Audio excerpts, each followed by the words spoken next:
আমি জি। Seriously oppose করি এটা। এটা মব ভায়োলেন্স এবং এটা মব সন্ত্রাস। এসেছে সাবেক প্রধান নির্বাচন কমিশনার কে নুরুল হুদাকে গলায় জুতার মালা পরিয়ে, গায়ে ডিম মেরে, গালে জুতা দিয়ে বাড়ি দিয়ে তাকে হেনস্থা করে পরে তাকে পুলিশের হাতে তুলে দেওয়া হয়েছে। আহ, তার বিরুদ্ধে মামলা হয়েছিল এবং তারপরে এভাবে তাকে গ্রেপ্তার করা হলো পুলিশের হাতে। এই যে পুলিশ, পরে সরকারও বিবৃতি দিয়ে বলল এটি ফৌজদারি অপরাধ, এটি বেআইনি। কিন্তু পুলিশের সামনে এরকম একটা বেআইনি ঘটনা ঘটে গেল, ফৌজদারি অপরাধ ঘটে গেল, পুলিশ ঠায় দাঁড়িয়ে দাঁড়িয়ে দেখলো। পুলিশের এমন নিষ্ক্রিয়তার কোনো ব্যাখ্যা কি খুঁজে পান, মানে কোনো কারণ কি খুঁজে পান? ধন্যবাদ আপনাকে এবং যারা শুনছেন। এটা তো কারণটা খুব সহজ। এটা খুঁজতে হয় না, এটা সমস্ত মানুষ, আপনার 18 কোটি মানুষের মধ্যে কোটি কোটি মানুষ এটা অনুধাবন করে। সেটা হলো যে একটা সুষ্ঠু পরিবেশ যদি না থাকে, যে আপনি আপনার দায়িত্ব পালন করার মতো সাহস, এবং আপনি দায়িত্ব পালন করলে আপনি আইনগত কোনো সমস্যায় পড়বেন না, এই ধরনের যখন একটা এনভায়রনমেন্ট থাকে, তখনই সবাই দায়িত্ব পালন করতে সচেষ্ট হয়। কিন্তু আপনি পুলিশের অবস্থা দেখেন, আজকের যে পুলিশ, যেটা এখন অনেকেই বলে যে এখনো তাদের সেই জুলাই আগস্টের যে ট্রমা এখনো তারা কাটিয়ে উঠতে পারেননি। এবং কাটিয়ে ওঠার জন্য যে ধরনের আপনার অ্যাক্টিভিটিস দরকার ছিল, বা যে ধরনের রাষ্ট্রের পক্ষ থেকে একটা নিশ্চয়তার দরকার ছিল, সেগুলো রাষ্ট্র দিতে পারেনি, বরঞ্চ আপনার সাইকোলজিক্যালি এমন ভাবেই করা হয়েছে যে এই ঘটনার ক্ষেত্রে পুলিশ কিন্তু আপনার সব জায়গায় দেখবেন খুব অ্যাক্টিভলি এখন কাজ করছে না। কারণ হলো, আমি ট্রাফিক লাইনে দেখেন, আমরা ট্রাফিকের রাস্তায় চলাফেরা করি, ট্রাফিকেও দেখি, থানায়ও দেখি, সব জায়গায় একই অবস্থা। মানে খুব এগিয়ে বেড়ে যে পুলিশের যে দায়িত্ব, যে ল অ্যান্ড অর্ডার কোন রকম যদি ব্যত্যয় হয়, ঝাঁপিয়ে পড়ে তারা এটাকে নিয়ন্ত্রণ করবে, এই মানসিকতাটা তাদের মধ্যে এখন নাই। এটার পিছনে সঙ্গত কারণই আছে। কিন্তু কারণ অনেক তারা তো যখন রদবদল হলো, পুলিশেও তো প্রধান থেকে শুরু করে অনেক রদবদল হলো। রদ তারপরেও বদল তো, মানে রদ বদল তো, এটা তো পুলিশের 1 লক্ষ পুলিশ থাকলে 1 লক্ষ পুলিশের মধ্যে লোক ঢাকা থেকে 20,000 সরাই দিলেন, 20,000 আনলেন, কিন্তু এই পুলিশ তো একই, পুলিশ বাহিনী তো একই, তাই না?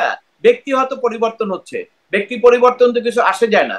কারণ হলে আপনি যারা এই পুলিশ, যারা নাকি আপনার এর আগে ডিউটি করেছে, রাষ্ট্রের নির্দেশে তারা দায়িত্ব পালন করতে গেছে, লোকজন মৃত্যুবরণ করেছে আন্দোলন সময়, সেটা ঠিক আছে, কিন্তু আপনার 5ই আগস্টের পরিবর্তনের পরে, তারপরে যে দীর্ঘদিন থেকে বিভিন্ন থানায় বিভিন্ন জায়গায় যে পুলিশকে নির্যাতন করা হলো, পিটানো হলো, গুলি করা হলো, থানা দখল করা হলো, এই জিনিসগুলোর তো কোনো বিচার হয় নাই। এবং এখানে তো আপনার বিচার করা যাবে না, এইভাবে একটা আইনই করেছে করেছে ইনডেমিনিটি, যদিও এটা সংবিধান অ্যালাউ করে না এবং কোনোভাবেই এটা আদালতে গেলে টিকবে না, কিন্তু তারপরে একটা ইনডেমিনিটি দিয়ে রাখছে কেন? বিশেষ একটা গোষ্ঠীকে প্রোটেকশন করার জন্য। এবং এই প্রোটেকশন আপনি যতদিন রাখবেন, ততদিন পুলিশকে আপনি অ্যাক্টিভলি আগের মতো পুলিশের কার্যক্রম আপনি পাবেন না।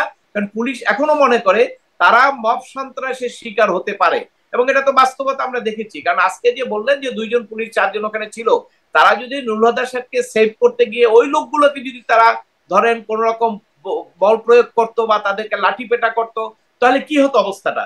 তাহলে দাঁড়াতো যে এই পুলিশ আপনার সরকারের দোষর এবং এদেরকে এখনই চাকরি খেতে হবে। অতএব ওই জিনিসটা তো তারা কোনোভাবেই করবে না, কোনো রিস্ক নেবে না তারা। অতএব রাষ্ট্রের পক্ষ থেকে যখন এইরকম একটা এনভায়রনমেন্ট চলে আসবে যে না, আমরা আইন শৃঙ্খলা রক্ষাকারী বাহিনী, আমাদের দায়িত্ব আমরা পালন করতে পারবো, রাষ্ট্র আমাদের উপরে কোনো নিপীড়ন, নির্যাতন বা ওই আপনার দোসরের কোনো সার্টিফিকেট আমাদেরকে দিবে না, এবং আমাদের কোনো সমস্যা হবে না, এই চিন্তাটা যখনই করতে পারবেন, তখনই তারা স্বাধীনভাবে কাজ করতে পারবেন। আচ্ছা, এর আগে পুলিশের পক্ষ থেকে আপনি স্বাধীনভাবে কাজ করার সুযোগটা আপনি আমি পাবেন ঠিক না। এই ঘটনা প্রসঙ্গে আরেকটু কথা বলবো, নুরুল হুদার প্রসঙ্গে, মানে মানে তার বিরুদ্ধে যে মব ইনজাস্টিসটা হলো সেটা নিয়ে আরেকটু কথা বলবো। কিন্তু আপনি না, যে এই কথা ইন্ডেমনিটি, আমি আপনাকে আপত্তি জানাই। আপনি শব্দটা জাস্টিস এখানে আনবেন না। আমি আপনি ইনজাস্টিস বলবেন এটা বলেছি মব খুব মানে সন্ত্রাস এবং মব সুচিন্তিত ভাবে। ভায়োলেন্স। আমি জি। সিরিয়াসলি অপোজ করি এটা। এটা মব ভায়োলেন্স এবং এটা মব সন্ত্রাস। এটা কোনো জাস্টিস না। কোনোভাবেই না, এবং একদম। যারা বলে তারা তারা যদি ইচ্ছা করে বলে, বুদ্ধি করে বলে, তাহলে তারা এটাকে বিচার হিসেবে নিতে চায় মানুষকে একটা দেখানোর জন্য, কিন্তু এটা কোনোভাবেই সঠিক নয়। বিচারকে এভাবে কলঙ্কিত করার কোনো সুযোগ নাই। জি, আমাদের স্বরাষ্ট্র উপদেষ্টার কাছ থেকে ওই শব্দটা এসেছে, মব জাস্টিস। আমি অবশ্য বলেছিলাম মব ইনজাস্টিস।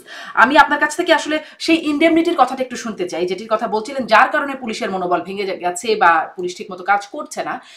সেটি কেন চ্যালেঞ্জ হচ্ছে না, কেউ কেন চ্যালেঞ্জ করছে না? কোথায় চ্যালেঞ্জ করবে বলেন? আদালতে।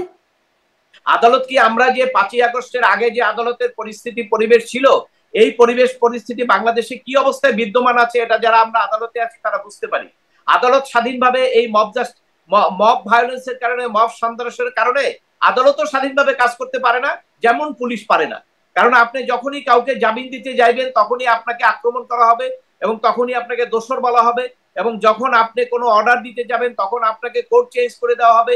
জামিন দিলে আপনার কোর্ট চেঞ্জ দেওয়া হবে, অথবা আপনাকে প্রত্যাহার করে নেওয়া হবে, অথবা আপনি ভয়তে থাকবেন যে কোন সময় আবার কোন আইনজীবীরা এসে কোর্টের মধ্যে ডিম মারে, আবার বলে যে দোষর এদেরকে সরিয়ে দাও। কাজে এই অবস্থায় তো আদালত স্বাধীনভাবে বিচার করতে পারবে না, এবং বিচারে আপনার স্বাধীনভাবে বিচারের সুযোগটা অত্যন্ত সীমিত এখন।